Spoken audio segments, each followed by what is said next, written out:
Hi Steve, and thanks for sending your video into Paddle Fitness TV. Very sorry for the delay, mate. Been flat out over the last couple of months, but that's no excuse, I'm sure.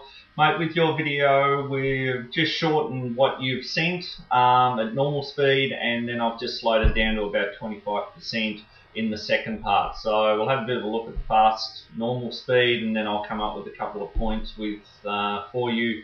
In the slow speed, we'll go through the 3 different ones that you sent. The videos you sent were perfect, exactly what I've been requesting, so that's good. And then towards the end, we'll just give you some other little activities or exercises to do. So hopefully you pick a few tips up from this, mate. Normal speed, Steve, looking pretty good there, mate. Really nice shoulder rotation. But as you're about to see when we slow it down, there's just a couple of things that we need to work on.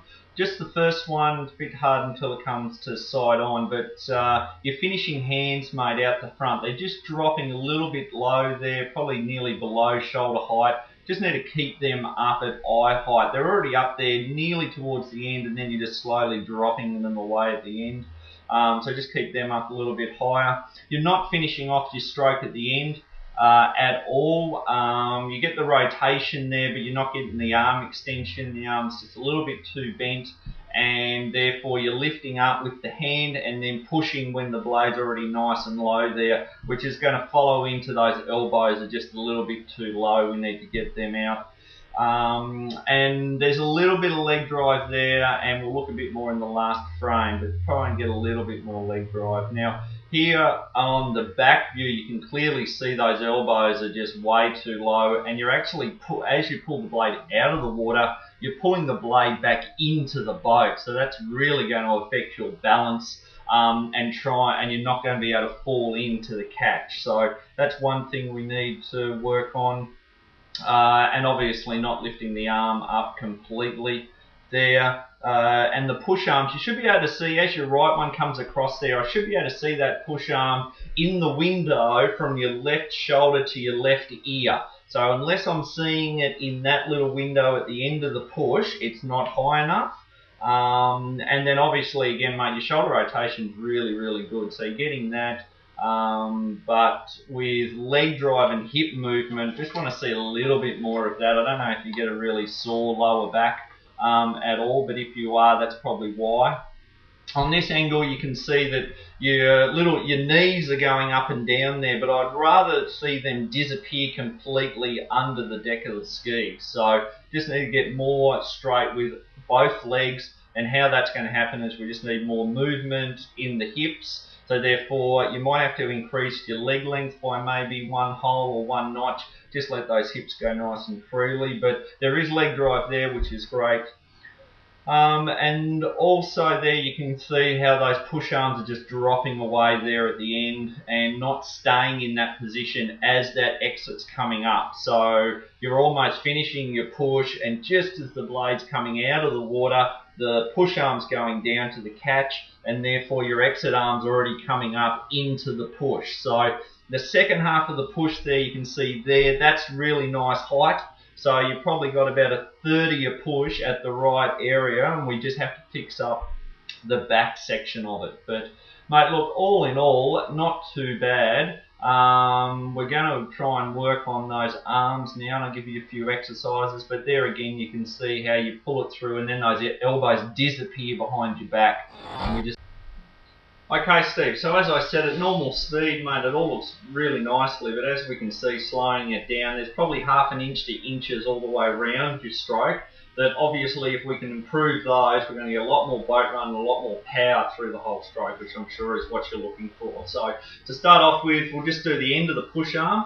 So at the moment, you're just probably right in front of your chest almost, and it's at about shoulder height, so we're about here. Now, what I was trying to get you to do now is just raise it up a little bit and then across. So as you can sort of see there, if I get rid of my little stick, that the window from this ear down to this shoulder is sort of where we need to be. So you need to be in this little box here, so coming around and then to there. And if this works, I'm coming around, and you should be able to see that I'm looking through there, and that's where we're going to hopefully finish your push arm. So that's going to help you just have that power all the way through the stroke instead of dropping away at the end. Now with your exits, as you're coming through and you're actually coming back around your body like that, and what we need to do is actually go out this way a little bit longer. So even though you've got really nice shoulder rotation, you're actually just using your biceps way too much. So obviously with finishing the push-up nice and high, that's going to allow you to come down on your catch a little bit more, and therefore that you can come nice and close to the ski, come around. Mate, when you get to your knee, try not to bend that arm anymore and just let your body rotate and let that rotation take the blade out on the 45.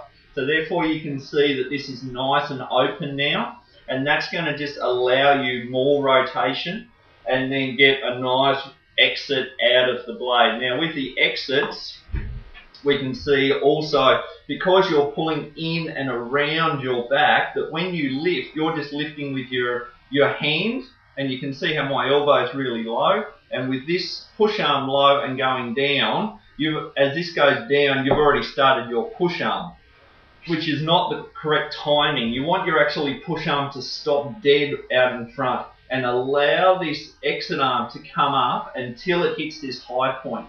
So at the moment you're sort of down like this, and if you're ever in the gym or trying to do a dumbbell bench press, if you try and push like that, there's no strength whatsoever. If you get out here like you would normally on a bench press, so we're trying to emulate something like that, that's where all your strength is. So when your arm's up like this and you're coming around, you're actually trying to push from your shoulder. You're not actually trying to push straight with your hand. So that's sort of an arm push, and then this is what we're looking for from the shoulder. So everything's sort of locked in your body, and you're coming around your body with that push arm, and then you're extending, and then once you hit that point, that's as far back as this blade or your exit blade can go. And if that's the point, this is going to be your pivot hand, and then you're just going to lift that whole arm up out of the water as high as you possibly can. It'll probably feel like you're way up here in the sky, but my sort of simple reason, or trying to give you some points to self-coach yourself, is you want to lift your, so if the arm is down here like this, try and get it in camera here, so you're here, your arm's already on the trajectory of that 45, so you come to your knee, your body rotated, the paddle's already going out on that direction. As soon as the push arm stops, all you have to do is continue that trajectory and lift the whole arm up together. Now, lift it up as high so the elbow's in line with your shoulder and your hands probably just almost in line with the top of your head or a little bit lower. Now, that will put you in that really nice strong position, so as you drive, your hand, your elbow and your shoulder are all in one and they're coming around together. If you find that your elbow's going, you're probably just lifting that hand up a little bit too high, so we're going to be in that position there, and therefore when the shoulder goes, the elbow will go and the hand will get dragged. So we actually want it more in that position, so the elbow is still behind the back, but as you push, that's sort of, everything's going to go together. So one of my clients said the other day, for him to sort of work out how to get the feeling, it's like throwing a ball. So you really feel like you're really, all the power's coming from internal, your leg drive, your hips, and you're throwing that ball around your body, so everything's working in one motion. So if you can work on those couple of things, mate, I think you'll really improve boat run. Obviously, going over the 3 points again, is the first one, just get those push arms up and across your body a little bit more. We want the pull arm to be out a little bit wider, so don't try and use your biceps to pull. Try and use that rotation that you've got really well. Bend your arm to about a 120 and then let it go out to the side. Once it's out there, just lift the arm straight up.